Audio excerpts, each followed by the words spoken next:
Nagaya dursuun akkam jirtan kabajamtoota hordoftoota Oromoo Voice Media addunyaa maraa iddoo jirtanitti nageenyi keenya isin haa dhaqqabu jecha cuunfaalee gabaasaa har'aan isinitti himaa cuunfaalee gabaasaa har'aa isinitti himuun kan isin wajjin turu Anna Rastam Mahmad. Poolisiin galaanarraa fi handaara galaanaa Haroo Nigaat irratti hojii isaa eegale.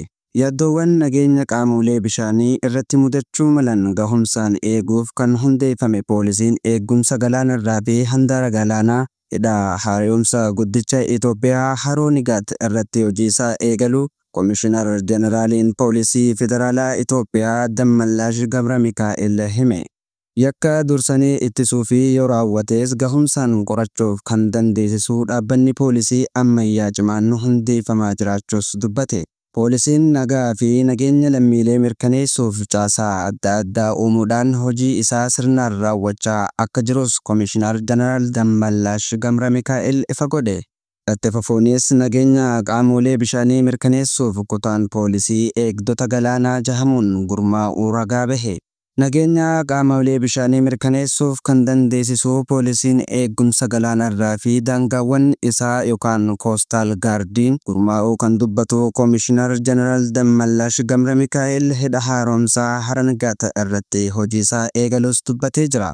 Coastal Guardiin bidiruuwwan ammayyaa kan hidhate ta'uu kaasanii bidiruuwwan kanneen yaaddoowwan nageenyaa haroowwanii fi qaamolee bishaanii biroo irratti mudachuu danda'an ittisuu fi gahumsaan deebii kennuuf kan dandeessisan ta'us dubbate.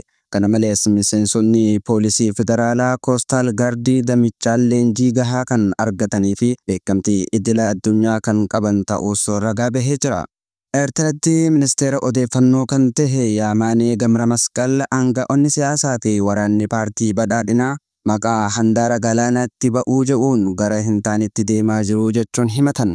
Obbo Yaamaaneen himannaa kana Itoophiyaa irratti kan dhiyeesse erga ministeerri muummee Dr. Abiy Ahmad Itoophiyaan hulaa galaanaa argachuun waan hin oolleef qaamni mari'achuuf fedhii qabu yoo jiraate of haa qopheessu jechuun dubbate booda akka ta'es himame.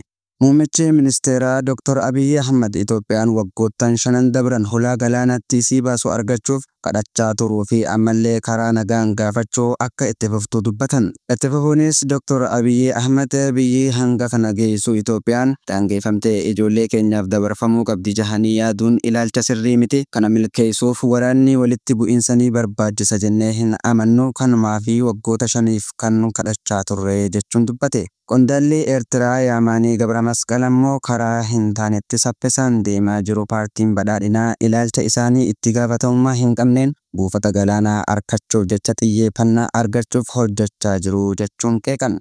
Sababa balaa tiraafikaa mudateen lubbuun namoota 12 dabruun himame. Godina Kibba Wallootti konkolaataan deddeebisa uummataa namoota 54 fe'ee imalaa ture garagaluun miidhaa dhaqqabsiiseen lubbuun namoota 12 dabruu fi namoota 47 irra ammoo miidhaan qaamaa cimaa fi salphaan gahuu koominikeeshiniin godinichaa ibse. Hawaasni godina Arsii aanaa Roobee fi Seeruu sababa daandii asfaaltii gara aanaalee Roobee fi Seeruu geessu jidditee dafee suphamuu fi dhabeen komii kaasuun himame. Daandichi gara magaalaa Habee Addeellee kan geessu iddoo addaa Marfoo jedhamutti akkasumas Addeellee Baalee kan geessu iddoo addaa Baamoo jedhamutti waan cicciteef imala geejjibaaf rakkisaa ta'e. Kun ammoo rakkoo hawaasaa dinagdee cimaa dhaqqabsiisaa jiraachuu karaa toora bilbilaatiin maddeen Oromoo Voice Mediaatti himan. Kana malees konkolaachiftonni daandiin caccabee meeshaalee konkolaataa duraa miidhaa waan jiruuf baasii dabalataaf isaan saaxiluu dubbatan. Itti gaafatamaan waajjira daandii fi loojistikii aanaa Ameenyaa obbo Ilmiyaas Balaayee rakkinichi humna isaanii ol tahuu fi abbummaan kan ilaallatu abbaa taayitaa daandiiwwan federaalaa tahuu hime. Abbaa taayitaa daandiiwwan federaalaatti hoogganaan piroojeektii daandii asfaaltii Roobee Seeruu Injiinar Alamaayyoo Geetaachoo gama isaaniitiin daandichi yeroo ji'a tokko keessatti cirrachaan suphuun furmaata yeroo kan kennu tahuu dubbatan. Rakkinicha waaraan furuuf garuu gara asfaaltii jijjiiruuf hojjetamaa jiraatus sababa rooba gannaa harkifachuu isaatiin akkaataa karoorfameen xumuramuuf xiyyeeffannaan hojjetamaa jiran. Sagantaan baniinsa yaa'ii waliigalaa 80ffaan mootummoota gamtoomanii gaggeeffamaa jira. Yaa'icha irratti jilli Itoophiyaa Pirezidaantii Federaalawaa Dimokiraataa Rippaabilika Itoophiyaa Taayyee Atsiqasillaaseen durfamoo hirmaachaa jira.